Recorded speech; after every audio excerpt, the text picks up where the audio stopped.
IIT Kanpur को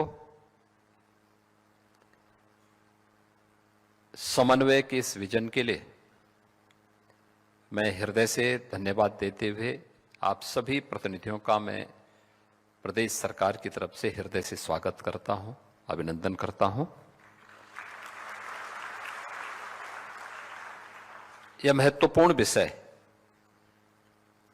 जिसे लेकर के आज यहां पर यह समन्वय इंडस्ट्री एकेडमिया कोलैबोरेशन की कार्रवाई कैसे आगे बढ़ सकती है और खास तौर पर आज के उन ज्वलंत मुद्दों को लेकर के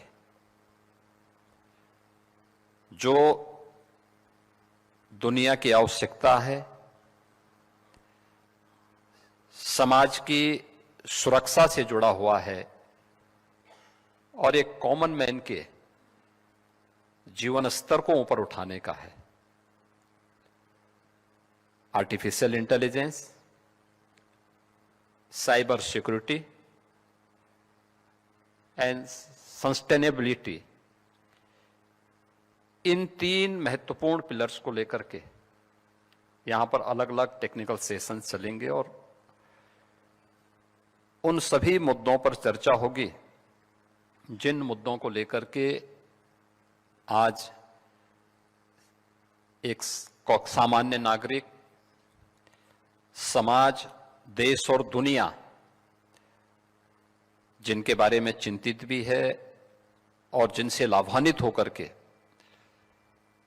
अपने आप को आगे बढ़ाना चाहती है। इन महत्वपूर्ण मुद्दों पर चर्चा करने के पहले हमें कुछ बिंदुओं पर जरूर दृष्टि डालनी चाहिए।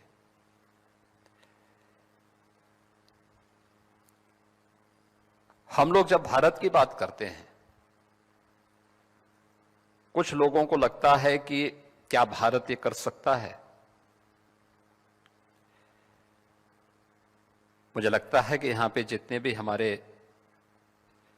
फैकल्टी मेंबर्स हैं यहां पर, वे सब इस बात को देखते होंगे, जानते होंगे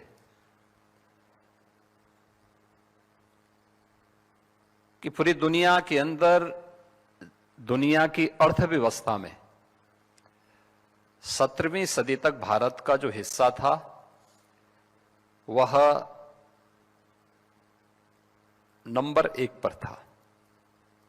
भारत दुनिया की सबसे बड़ी अर्थव्यवस्था थी। आज से 300 वर्ष पहले भारत दुनिया की नंबर 1 की अर्थव्यवस्था थी।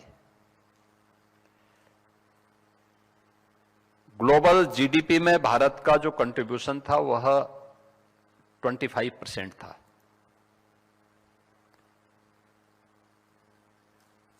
एक सदी के बाद भारत नंबर 2 पर आया, चीन नंबर 1 पर आ गया था। लेकिन पिछले 150-200 वर्षों के अंदर ऐसा क्या कुछ हुआ कि भारत लगातार नीचे आया। 1947 आते आते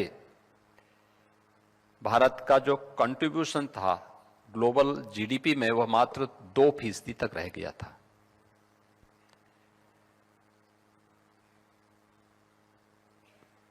पिछले 11 वर्ष में आपने बदलते हुए भारत को देखा है। ये बदलता हुआ भारत जो आज फिर से दुनिया की सबसे बड़ी तेजी के साथ उभरती हुई अर्थव्यवस्था में से एक है,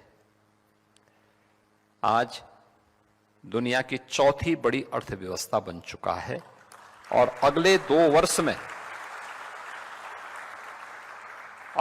वर्ष में भारत दुनिया की तीसरी बड़ी अर्थव्यवस्था बनेगा। तीसरी अर्थव्यवस्था के बाद दूसरी अर्थव्यवस्था बनने का जो समय होगा उसमें इन सब का योगदान होना है।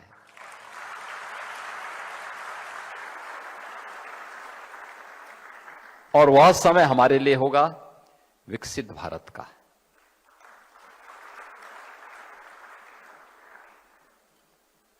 विकसित भारत के बारे में जो बातें प्रधानमंत्री जी ने रखी हैं विकसित भारत केवल विकसित भारत नहीं होगा, आत्मनिर्भर भारत भी होगा। आत्मनिर्भरता जीवन के प्रत्येक क्षेत्र में, क्या कृषि का क्षेत्र हो, क्या टेक्नोलॉजी का क्षेत्र हो, क्या जीवन की उन सभी आवश्यकताओं की दृष्टि से जिसको लेकर के आज भारत जिन चुनौतियों का सामना कर रहा है, जो चुनौतियां हमारे सामने हैं, उन चुनौतियों का सामना करने के लिए हम लोगों को कैसे कार्य करना है, इस पर अवश्य हमें विचार करना होगा। और यह इसलिए भी महत्वपूर्ण है, भारत ने इससे पहले ये सब करके दिखाया है। आज जब मैं आईआईटी कानपुर में आया हूं, आईआईटी कानपुर का अपना एक गौरवशाली इतिहास रहा है और पिछले लगभग 6 दशक में आईआईटी कानपुर ने देश के अंदर टेक्नोलॉजी के क्षेत्र में देश को बहुत कुछ देने का प्रयास किया है।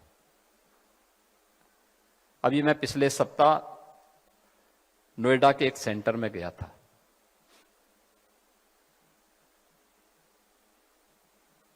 ड्रोन टेक्नोलॉजी का एक बेहतरीन केंद्र बना है और मुझे वहां पर आईआईटी कानपुर की भी कुछ फैकल्टी मिली थी।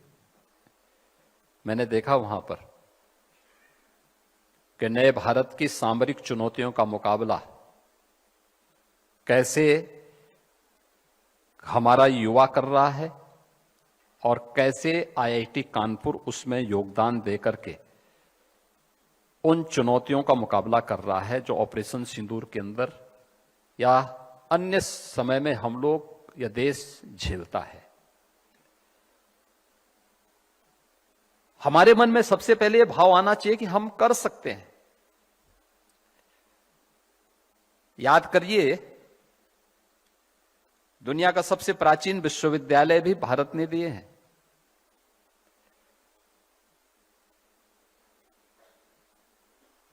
अभी मैं यहां पर आने के पहले मैंने एक एरियल सर्वे किया। यहां के सेंटर ऑफ एक्सीलेंस मिडटेक का जो एक सेंटर बन रहा है, मैं देख रहा था वहां पे काफी बड़ा स्ट्रक्चर खड़ा हो चुका है और मैं मानता हूं कि अगले वर्ष कानपुर उत्तर प्रदेश वासियों को एक नया मिडटेक का सेंटर उपलब्ध करवा देगा। मैं इस बात को उस समय भी इस बात को अनुभव कर रहा था कि ये चीजें बहुत पहले होनी चाहिए थी। याद रखना, आज का समय प्रतिस्पर्धा का है। हम अगर पीछे छूट गए तो पीछे वाले की गिनती बहुत कम हो पाती है। जो पहले नंबर पर है उसके बारे में लोग मानते हैं, उसी को लोग सोचते हैं। दुनिया के प्राचीनतम विश्वविद्यालय तक्षशिला का एक उदाहरण आपके सामने में रखना चाहूंगा। तक्षशिला प्रभु श्री राम के अनुज भरत के पुत्र के नाम पर, तक्ष के नाम पर उस सिटी का नाम बना और उस विश्वविद्यालय की स्थापना होती है वहां। तक्षशिला विश्वविद्यालय जिसने भारत को सुश्रुत और चरक जैसे आयुर्विज्ञान से जुड़े हुए, आयुर्वेद से जुड़े हुए विद्वान दिए थे। वहां पर अपना अध्ययन करने के लिए जीवक नाम का एक वैद्य भी गया था। वो वैदिकी की शिक्षा लेने के लिए वहां गए थे। काफी दिनों तक वहां रहे। अध्ययन पूरा करने के बाद वह अपने आचार्य के पास जाते हैं, कहते हैं कि मैं बहुत दिन यहां रह चुका हूं, अब मैं वापस जाना चाहता हूं। क्या मैं अपने क्षेत्र में वापस जाकर के, अपने देश में वापस जाकर के इस क्षेत्र में अपने ज्ञान से लोगों को लाभान्वित कर सकता हूं। तो आचार्य ने उन्हें कहा कि भाई मैं परमिशन एक शर्त के साथ दूंगा कि जाइए, इस सामने वन है, इस वन में उस वनस्पति को ढूंढ के लाओ जिसमें औषधीय गुण न हो। तो निकलते हैं, जीवक निकलते हैं और निकल करके वो 15 दिनों तक उन्होंने पूरे वन की खाक छानी, एक एक जगह देखते गए और उन्होंने अंत में आकर के अपने आचार्य से कहा कि नहीं, कोई ऐसी वनस्पति नहीं जिसमें औषधीय गुण न हो, और इस वन में कोई भी ऐसी वनस्पति मुझे नहीं मिली। आचार्य ने उन्हें कहा कि आप पारंगत हैं और जाइए, आगे का मार्ग आपका प्रशस्त हो। यह महत्वपूर्ण है इसलिए क्योंकि भारतीय मनीषा ने इस बात को कहा है कि अमंत्रम अक्षरम नास्ति, नास्ति मूलो अनौषध है, अयोग्यो पुरुषो नास्ति योजकः तत्र दुर्लभ। यानी कोई ऐसा अक्षर नहीं जिसमें मंत्र बनने की क्षमता न हो। आखिर कोई मंत्र बना होगा तो अक्षरों के संयोजन से ही बना होगा ना। और कोई वनस्पति ऐसी नहीं जिसमें औषधि बनने की सामर्थ्य न हो, और मनुष्य कोई ऐसा नहीं जिसमें योग्यता न हो। अगर ये सब, अगर मनुष्य अयोग्य है, अगर वनस्पति औषधि के योग्य नहीं है, अगर अक्षर मंत्र बनने के योग्य नहीं है, तो ये मान करके चलिए कि कोई योजक नहीं है, जोड़ने वाला नहीं है। और मुझे लगता है कि आईआईटी जैसे संस्थानों के पीछे की मंशा यही है कि वह उस योजक के रूप में काम कर रहे हैं, और ये समन्वय का कार्यक्रम उस योजक के रूप में एक नई कड़ी की, एक नई भूमिका का निर्वहन करने के लिए आज यहां पर आयोजित है। अक्सर हम देखते हैं, अक्सर हम इस बात को देखते हैं, अनुभव करते हैं कि हमारी अकादमिक संस्थाएं अपने आप में एक टापू बन गई।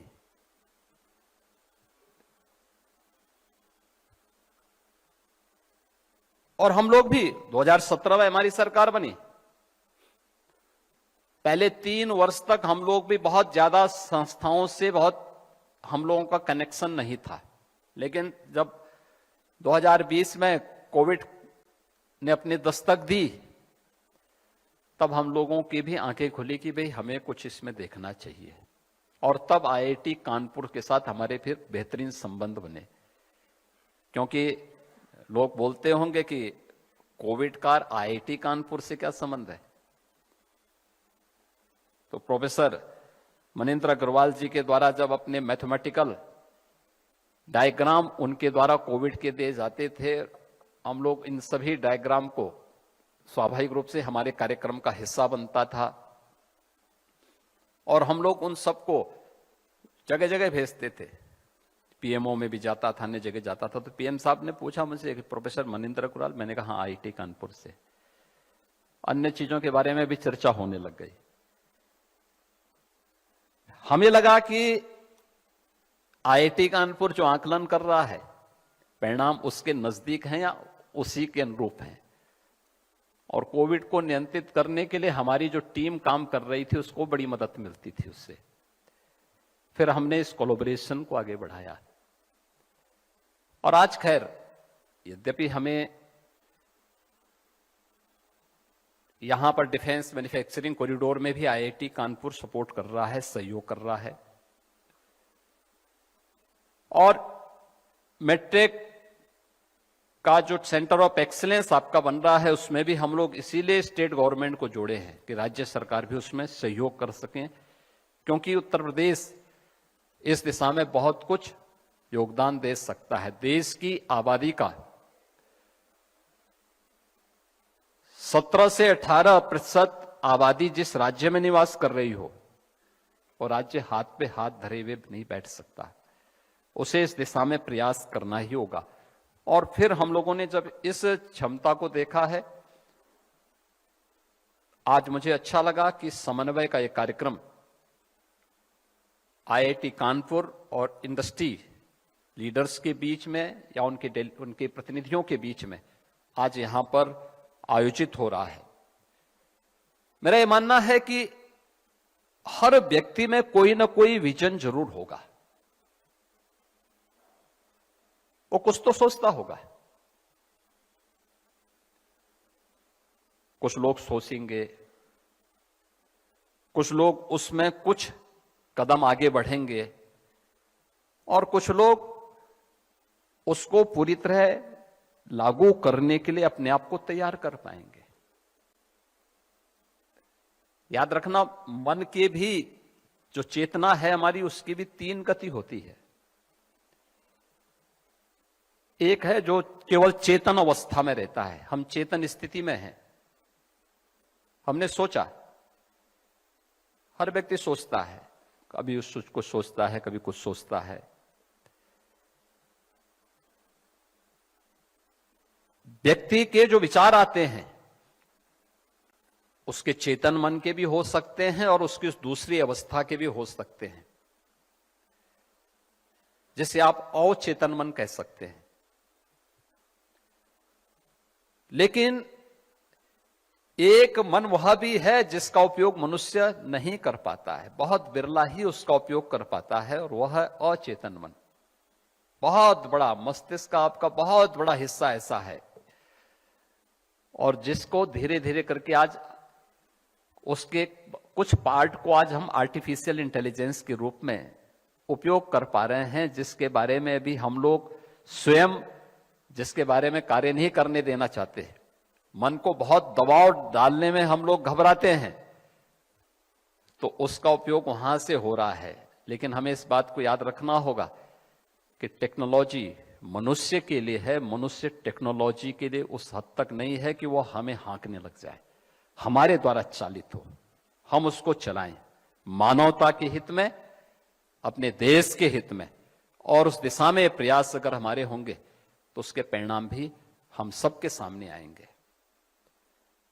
मुझे याद आता है, मैं जिस परंपरा से आता हूं, हमारे महायोगी गोरखनाथ जी ने कहा था कि पिंड माही ब्रह्मांड समाया है, यानी जो कुछ भी इस संपूर्ण ब्रह्मांड में है वह सब कुछ आपके शरीर में है। उसको ढूंढने की आवश्यकता है, उसको देखो। तो हमारा शास्त्र भी कहता है, यथ पिंडे तत् ब्रह्मांडे, यानी सब कुछ है आपके पास, बस उस दिशा में एक दृढ़ इच्छा शक्ति के साथ आगे बढ़ने की आवश्यकता है। और आईआईटी कानपुर इसलिए भी क्योंकि देश का पहला कंप्यूटर तो आईआईटी कानपुर ने दिया था, और इसीलिए जब क्वांटम कंप्यूटिंग की बात आई तो मैंने सबसे पहले आईआईटी के डायरेक्टर को फोन किया। मैंने कहा, एक पत्र मुझे तत्काल बना के भेजे, इसको तत्काल हमें आगे बढ़ाना है। और मुझे प्रसन्नता है कि आज क्वांटम कंप्यूटिंग में भी आईआईटी कानपुर कार्य कर रहा है।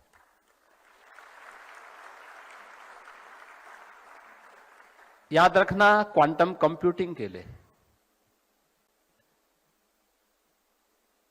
यह आईआईटी है। आप लोग यहां पर साइंस में भी काम कर रहे हैं, टेक्नोलॉजी में काम कर रहे हैं, इंजीनियरिंग में, मैथमेटिक्स में, सब में काम कर रहे हैं। मैथमेटिक्स का कर्माकर थ्योरी भारत की ही एक गणितज्ञ ने दी है, और मुझे लगता है कि कर्माकर इस समय काफी बड़ी उम्र के हो चुके हैं, और मेरा प्रयास होगा कि मैं उनको IIT कानपुर के साथ जोड़ूं। आप देखना, क्वांटम कंप्यूटर से भी बेहतर कंप्यूटर वो देने की सामर्थ्य रखते हैं। उनकी थ्योरी को थोड़ा आप देखिए कभी, उसकी स्पीड, अगर आप कभी उसके बारे में जानेंगे, आप उसको आगे बढ़ा सकते हैं। वे इस दिशा में बहुत बड़ा योगदान आपका कर सकते हैं और दुनिया को एक नया अनुभव आप करा सकते हैं। कर्माकर थ्योरी इसमें बहुत बड़ी भूमिका का निर्वहन कर सकता है। अब थोड़ा सा उस दिशा में आगे बढ़ने की आवश्यकता है। लेकिन आज इंडस्ट्री की जो आवश्यकता है, इन 3 महत्वपूर्ण विषयों को लेकर के हमने पिछले 8 साढ़े 8 वर्ष के अंदर प्रधानमंत्री मोदी जी के नेतृत्व में उत्तर प्रदेश के अंदर, आप में से ज्यादातर लोगों ने उत्तर प्रदेश को बदलते हुए देखा होगा और उत्तर प्रदेश के अंदर पिछले 8 साढ़े 8 वर्ष के अंदर जो कुछ भी हम परिवर्तन करने में सफल हुए हैं, आदरणीय प्रधानमंत्री जी के मार्गदर्शन में, उनके विजनरी लीडरशिप में हम लोगों ने उस दिशा में जो कार्य बढ़ाए हैं, उसके बेहतरीन परिणाम भी हम सबके सामने आए हैं। हम मानते थे 2017 के पहले एक निराशाजनक वातावरण था। लोगों के मन में लगता था कि ये सब नहीं हो सकता है। देश के अंदर भी धारणा बन चुकी थी कि उत्तर प्रदेश सुधरने वाला नहीं है। उत्तर प्रदेश की जो चुनौतियां थी वे सबके सामने थी। याद करिए, उत्तर प्रदेश, मैंने आपको बताया ना, भारत तो 1947 में आते आते उसका वैश्विक अर्थव्यवस्था में केवल 2% योगदान रह गया था। लेकिन भारत की अर्थव्यवस्था में उत्तर प्रदेश 1947 में भी और 1960 के दशक में 14% योगदान अकेले उत्तर प्रदेश करता था। लेकिन 1960 के बाद लगातार डाउनफॉल पे गया, लगातार गया। 2017 तक आते आते इसका जो कंट्रीब्यूशन था वो 7 से 8% के आसपास रह गया था। और 7 से 8% के बीच में जो इसका योगदान रह गया था, उसमें भी निराशा थी, हताशा थी। कोई इंडस्ट्री आना नहीं चाहती थी। जो थी भी वह इस बात को लेकर के चिंतित रहती थी कि कैसे उन्होंने जो पूंजी यहां लगाया है, ये पूंजी सुरक्षित रहेगी कैसे, और उसको लेकर के कैसे वे यहां से अपना समेट करके भागें। युवाओं में निराशा थी। प्लान हो रहा था, पहचान का संकट था। और आजादी के समय जो प्रदेश देश का सबसे समृद्ध प्रदेश था, यानी 1947 और 1960 तक उत्तर प्रदेश देश का, भारत की जो कुल अर्थव्यवस्था थी उसमें नंबर 1 पर उत्तर प्रदेश आता था। हम 16-17 तक पहुंचते पहुंचते उत्तर प्रदेश 8वीं अर्थव्यवस्था रह गया, बीमारू राज्य हो गया। लोगों ने हमारे राज्य को ही बीमारू कर दिया। और मुझे प्रसन्नता है ये वो बताते हुए कि हमने पिछले 8 वर्ष में उत्तर प्रदेश की टीम ने उत्तर प्रदेश वासियों के साथ मिलकर के जो प्रयास प्रारंभ किया है, आज उत्तर प्रदेश देश की फिर से नंबर 2 की अर्थव्यवस्था बन चुका है। बेहतरीन इंफ्रास्ट्रक्चर के साथ हम उभर रहे हैं। हर एक फील्ड में उत्तर प्रदेश ने कुछ मानक गढ़े हैं। उत्तर प्रदेश आज देश के अंदर सबसे तेज अर्थव्यवस्था के रूप में अपने आप को स्थापित करने में सफल हुआ है। क्या सुरक्षा का हो, क्या अर्थव्यवस्था का हो, चाहे इन्वेस्टमेंट का हो, हर एक क्षेत्र में उत्तर प्रदेश ने कुछ नए मानक गढ़ने के प्रयास किए हैं। और उन स्थितियों में हमारे लिए महत्वपूर्ण हो जाता है कि हम लोग अगर जीवन के समग्र विकास की दिशा में आगे बढ़ रहे हैं तो उसके परिणाम का भी इंतजार करते हैं। सस्टेबिलिटी की जब बात आती है, उत्तर प्रदेश की विधानसभा पहली विधानसभा है जिसने सस्टेनेबल डेवलपमेंट गोल्स को लेकर के लगातार 36 घंटे तक अपने विधायिका का संचालन किया था। और उत्तर प्रदेश विधानसभा में 36 घंटे तक लगातार चर्चा हुई थी कि कैसे हम सस्टेनेबल डेवलपमेंट के गोल को अचीव करने की दिशा में कार्य कर सकते हैं। और लगातार हमारी टीमें उसमें काम कर रही हैं, लगातार उस पर कार्य हो रहा है। एजुकेशन, क्वालिटी ऑफ एजुकेशन की दिशा में क्या प्रयास होने चाहिए, हेल्थ सेक्टर में क्या कुछ होना चाहिए, एग्रीकल्चर ग्रोथ को कैसे हम बढ़ा सकते हैं, लागत कम किया जा सके और उत्पादन बढ़ाया जा सके, जल संसाधन का बेहतरीन उपयोग कैसे हो सकता है। आपसे छुपा हुआ क्षेत्र नहीं, कानपुर के बाद आप जब जाएंगे तो यमुना नदी के उस पार आपको जो क्षेत्र देखने को मिलता है वह बुंदेलखंड का क्षेत्र है। सूखा था, पलायन था, अव्यवस्था थी, और इस अव्यवस्था में वहां डकैतों का साम्राज्य चलता था, दिन दहाड़े अपहरण होता था। मैं जब मुख्यमंत्री बनने के बाद झांसी में पहली बार गया तो लोगों ने मुझे सूखे की शिकायत की, कहा साहब पानी नहीं आता। मैं चित्रकूट में गया तो उन लोगों ने मुझसे कहा, मैंने उनसे कहा, मैंने कहा चित्रकूट तो इतना, ये भगवान राम के समय से चित्रकूट, भगवान राम जब वनवास उनको हुआ था तो चित्रकूट को ही उन्होंने वास बनाया था, और इतनी अव्यवस्था कैसे, कुछ भी नहीं है।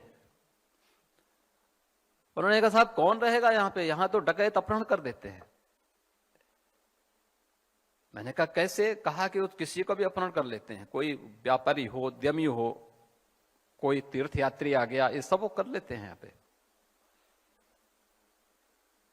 अलग अलग जनपदों की अपनी समस्याएं थी। आज आप जाएंगे, बेहतरीन कनेक्टिविटी बुंदेलखंड की है, डकैत मुक्त हो गया है, अब वहां इन्वेस्टमेंट आ रहा है।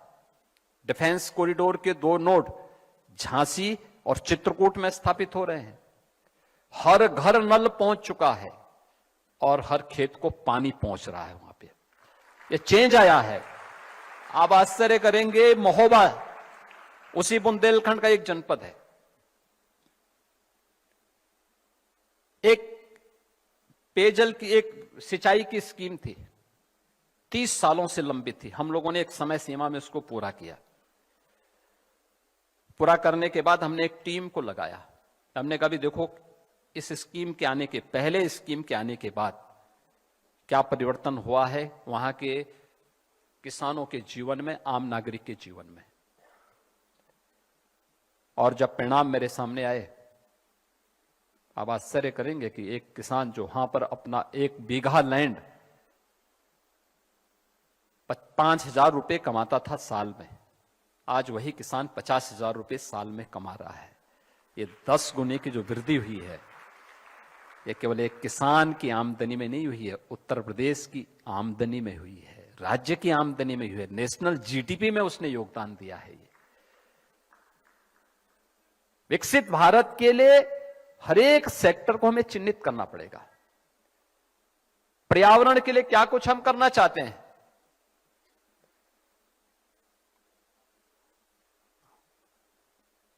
हम प्राकृतिक वातावरण का विकल्प नहीं दे सकते। याद रखना, वह सस्टेनेबिलिटी के लिए वह अत्यंत महत्वपूर्ण भूमिका का निर्वहन करेगा। और उत्तर प्रदेश देश का पहला राज्य है जिसने पिछले 8 वर्ष में 240 करोड़ वृक्षारोपण के एक रिकॉर्ड को बनाया है पूरे देश के अंदर। हर वर्ष बरसात का समय आता है और हर एक जगह हलचल शुरू होती है। आज फॉरेस्ट रिसर्च इंस्टीट्यूट भी इस बात को स्वीकार करता है कि उत्तर प्रदेश में फॉरेस्ट कवर बढ़ा है, फॉरेस्ट कवर भी बढ़ा है। यानी सस्टेनेबल डेवलपमेंट के वे सभी 16 गोल्स को अचीव करने की दिशा में जो प्रयास प्रारंभ हुए हैं, आज उसका परिणाम है कि 6 करोड़ लोग उत्तर प्रदेश के अंदर गरीबी रेखा से उभर करके आज एक सामान्य नागरिक के रूप में जीवन यापन कर रहे हैं। उन्हें भी अच्छा जीवन, क्वालिटी ऑफ लाइफ के बारे में वे भी सोच सकते हैं, खुशहाल जीवन के बारे में वे भी सोच सकते हैं। यह परिवर्तन लाया जा सकता है। साइबर सिक्योरिटी के बारे में हम बेहतरीन रिजल्ट दे सकते हैं।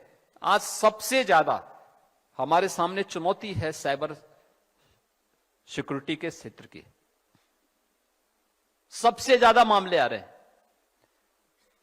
और राज्य सरकार ने भी उस दिशा में कुछ कदम बढ़ाए। पिछले 8 वर्ष के दौरान हम लोगों ने, जब हम लोग आए थे, केवल हमारे पास 2 थाने थे। एक थाना था गौतम बुद्ध नगर में, एक लखनऊ में, और दोनों भी क्रियाशील नहीं थे। हम लोगों ने आने के बाद सबसे पहले 75 के 75 जनपदों में एक साइबर सिक्योरिटी से जुड़ा हुआ साइबर थाना की स्थापना की। फिर हमारे जो 1583 थाने थे राज्य भर के, इन सभी में साइबर हेल्प डेस्क भी दिया। और उत्तर प्रदेश के अंदर कानून के राज की स्थापना की दिशा से अपनी state forensic and cyber security का इंस्टीट्यूट की भी स्थापना राज्य के अंदर करते हुए आज वहां पर बेहतरीन इकोसिस्टम को डेवलप किया है। लेकिन अभी इसमें बहुत कुछ किए जाने की आवश्यकता है। अभी इस दिशा में बहुत कुछ करने की गुंजाइश है और उस दिशा में हम लोग आईआईटी कानपुर के भी संपर्क में हैं और आईआईटी कानपुर से भी सहयोग की अपेक्षा रखते हैं। हर एक क्षेत्र में बहुत कुछ करने की गुंजाइश है और मेरा मानना है कि यह एक नया फील्ड होगा जिसमें हमें कार्य करने की आवश्यकता है। उसमें खासतौर पर मैं इस बारे में आज कहूंगा कि आईआईटी कानपुर इस दिशा में प्रयास करे कि हम लोग भारत का पहला डीप टेक भारत 2025 की दिशा में आगे बढ़े। एक अच्छा हमारा समिट हो यहां पर जो डीप टेक भारत को लेकर के कार्य कर सके और आईआईटी कानपुर को इसका सेंटर बनाया जाना चाहिए। हम लोगों ने इस दिशा में गौतम बुद्ध नगर जनपद में कुछ लैंड भी अलॉट की है और मैं चाहूंगा कि आईआईटी कानपुर अगर उसको लीड करे तो वह ओवरऑल पूरे देश के अंदर एक नई, उन जो हमारी आज की जो चुनौतियां हैं उन चुनौतियों की दिशा में हम सबको एक नया लीडरशिप देने की सामर्थ्य आईआईटी कानपुर में है। उस जो युवाओं के मन में एक आशंका है उस आशंका को हम दूर कर सकते हैं, जिसमें हम लोग काफी इसमें कार्य कर सकते हैं। इसके लिए आपके लिए डीआरडीओ, इसरो और भी अन्य संस्थाएं बेहतर सहयोग करने के लिए आगे आ सकती हैं। मैं साथ ही यहां पर जो हमारे इंडस्ट्री से जुड़े हुए डेलीगेट्स हैं, उनके लीडर्स हैं, उनसे भी मैं आग्रह करूंगा, याद रखना कि हमें तात्कालिक रूप से भले ही ये लगता हो कि हमारा मुनाफा हमें आगे बढ़ा देगा, हमारा प्रयास होना चाहिए कि मुनाफे का भी हमें एक बड़े पार्ट का उपयोग इनोवेशन के लिए एंड रिसर्च एंड डेवलपमेंट के लिए आगे बढ़ाना चाहिए, देना चाहिए। उसमें कंट्रीब्यूशन अपने स्वयं के उस फील्ड में आगे बढ़ने के लिए तैयार होना पड़ेगा। मैं आईआईटी कानपुर से इस बारे में कहूंगा कि इनको एक बड़े सेंटर के रूप में अपने आप को स्थापित करना चाहिए, जो खास तौर पर मॉडल स्टडी के बारे में इंस्टीट्यूशन को बता सके। जो मैंने पहले भी कहा कि हमारी संस्थाएं ज्यादातर माहौल न होने के नाते उस बीमारी से ग्रसित हो गई थी जो उत्तर प्रदेश के अंदर एक ठप्पा लग गया था बीमारू राज्य का। वे टापू बन गई अपने आप में, उनका किसी से कोई संबंध नहीं, कोई संवाद नहीं। जो सेल्फ फाइनेंस थी तो वे सरकार से केवल मान्यता लेती थी, एफिलिएशन की कार्रवाई करते थे, अपने परंपरागत जो पाठ्यक्रम था उस पाठ्यक्रम के साथ ही झूलते रहते थे, पेंडुलम बनकर के झूलते रहते थे। उन्हें अन्य चीजों से बहुत कुछ, उनका बहुत दूर दूर तक संबंध नहीं रह गया था। और जो गवर्नमेंट से ग्रांट पाते थे या गवर्नमेंट के थे, उनकी इतनी फुर्सत नहीं थी उनके पास, क्योंकि ज्यादातर के अपने अपने दूसरे कार्यों में व्यस्तता हो रहती थी।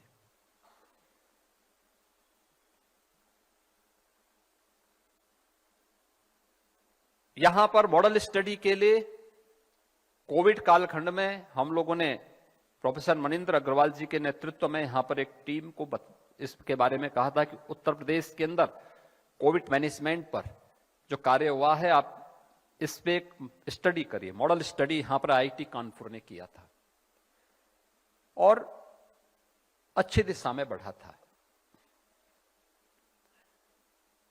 हमें अभी इस दिशा में बहुत कुछ करना होगा। जो मैंने आपको बताया था ना, चेतना के जो अलग अलग आयाम हैं, ये भी आपको उसी दिशा में आगे बढ़ाते हैं। जो चेतन मन है वो आपकी मॉडल स्टडी का माध्यम बन सकता है, और चेतन मन है वह आपके इनोवेशन का आधार बन सकता है, और अचेतन मन है वो आपका R&D का एक बहुत बड़ा टैंक बन सकता है। एक थिंक टैंक के रूप में आप अपने आप को स्थापित कर सकते हैं। और जिस दिन इन तीनों में बेहतरीन कोलैबोरेशन हम कर पाएंगे, उस दिन भारत फिर से 1947 में प्रधानमंत्री जी के विजन के अनुरूप विकसित भारत के रूप में, आत्मनिर्भर भारत के रूप में और दुनिया की नंबर 1 अर्थव्यवस्था के रूप में अपने आप को स्थापित कर पाएगा। जो 300 वर्ष पहले जो भारत के पास जो सामर्थ्य थी, जो शक्ति थी, उसको भारत फिर से अर्जित कर सकता है। उसको अर्जित करने की दिशा में हम सबको एक सामूहिक प्रयास करना होगा। और यह समन्वय का कार्यक्रम जिसमें एकेडमिया, इंडस्ट्री एक मंच पर आकर के इन मुद्दों पर, खासतौर पर artificial intelligence, cyber security and sustainability के क्षेत्र में हम लोगों को क्या कुछ करना है, तीनों मिलकर के जिस अभियान को आगे बढ़ाना चाहते हैं, ये चीजें और बेहतर तरीके से आगे बढ़ पाएंगे। मैं आज के इस अवसर पर समन्वय के इस कार्यक्रम के लिए आईआईटी कानपुर को हृदय से धन्यवाद देता हूं, और मुझे विश्वास है कि यहां से जो मंथन होगा उस मंथन को किसी एक निष्कर्ष पर आप सब पहुंचाने में सफल होंगे। आप सबके प्रति मेरी शुभकामनाएं हैं। धन्यवाद। जय हिंद।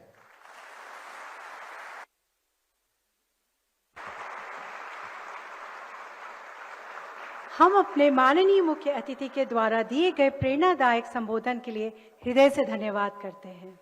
आइए मिलकर जोरदार तालियों से उनका आभार व्यक्त करें।